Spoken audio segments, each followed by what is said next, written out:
Hey everybody, welcome back. I have not been able to post much in the way of videos because I went back to work this week. I'm one of the few businesses that's not quarantined, even though we should be.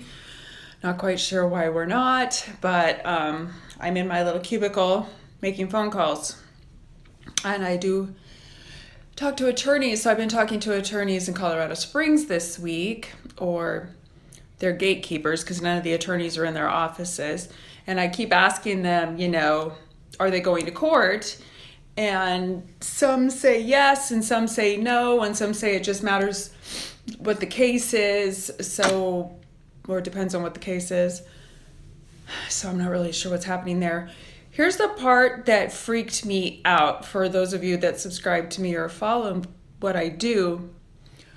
I posted that crazy video from Florida on the 17th, on St. Patrick's Day, about the girl that put her boyfriend in the suitcase in Florida. And that, I'm like, what is the timing on that? And that's so crazy to me. Gannon came to me in a dream the night before last. My nephew brought him through. My nephew passed away in 2012. He was hit by a car, and he brought Gannon through. And it was just for a very short visit, and he came to visit his parents in my dream and console them. And Randy, my nephew, was very happy to see me, and I was so happy to see him. And then when I woke up, I realized I didn't get to see him for very long, which sucked. I'm curious about something. I was looking at JJ Vallow, and I was listening again to that hearing. The last hearing that they had with Lori, and the first time I heard it, they had edited out JJ's birthday, but it sounded to me like the judge was saying he was born May 5th. Now, his Amber Alert says he's born May 25th, which would make him a 44-8 life lesson. If he's born May 5th, that changes things a lot. That would make him a 24-6.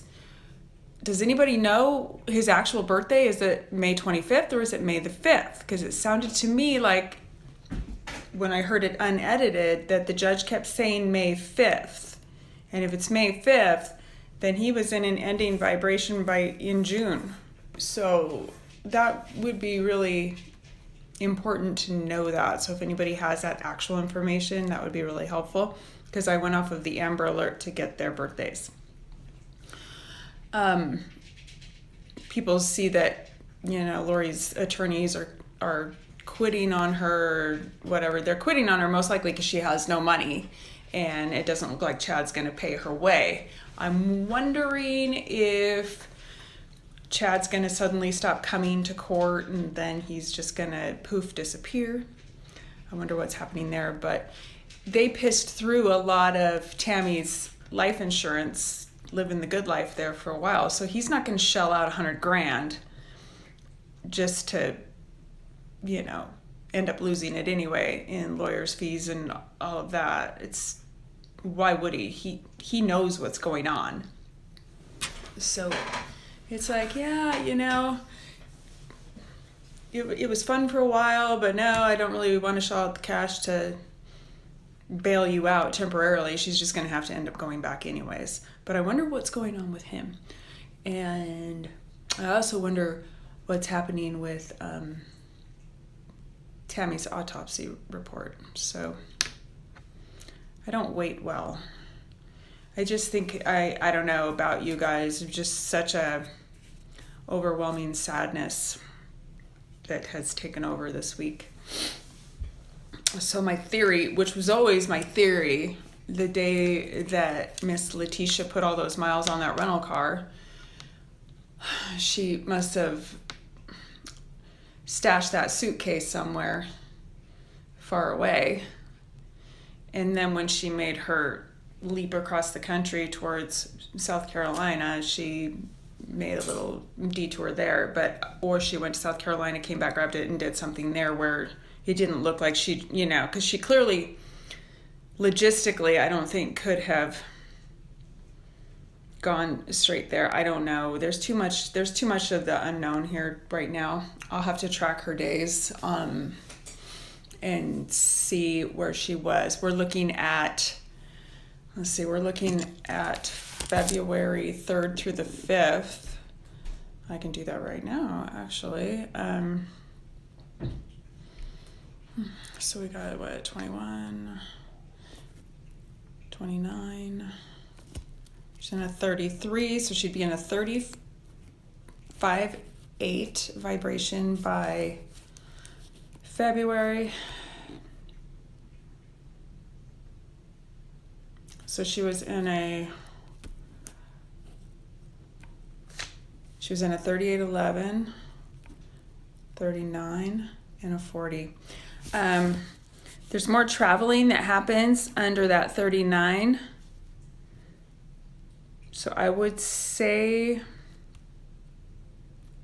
on the 4th, she was traveling on the 4th, restructuring things on the 5th, somewhere in there. Stop. Okay. I'm just sad. But yeah, I was looking at that Florida suitcase thing. I was just getting ready to do the dating app murder, and which was also in Florida. And I was just getting my focus was getting moved to Florida. All these cases out of Florida, and then there he is in a suitcase in Florida, which is just to me kind of uncanny. But because I always focus on numbers and figures and things in my head.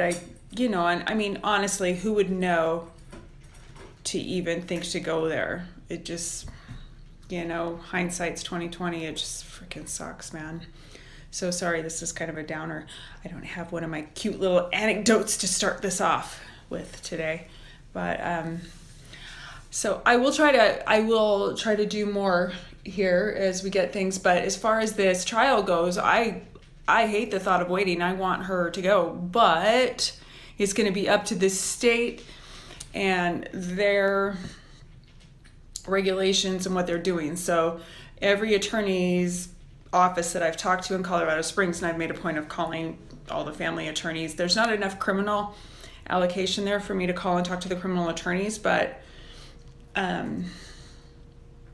it depends on how serious that the case is. So what they're doing is they're doing emergency hearings. But in order to bring a jury in, you're not going to be able to have all those people under quarantine, to be able to have all those people sitting in a jury's box. It's not going to happen. So unless they can find a way to do it remotely via Skype, something like that, that would be the only way I could see that we could continue on.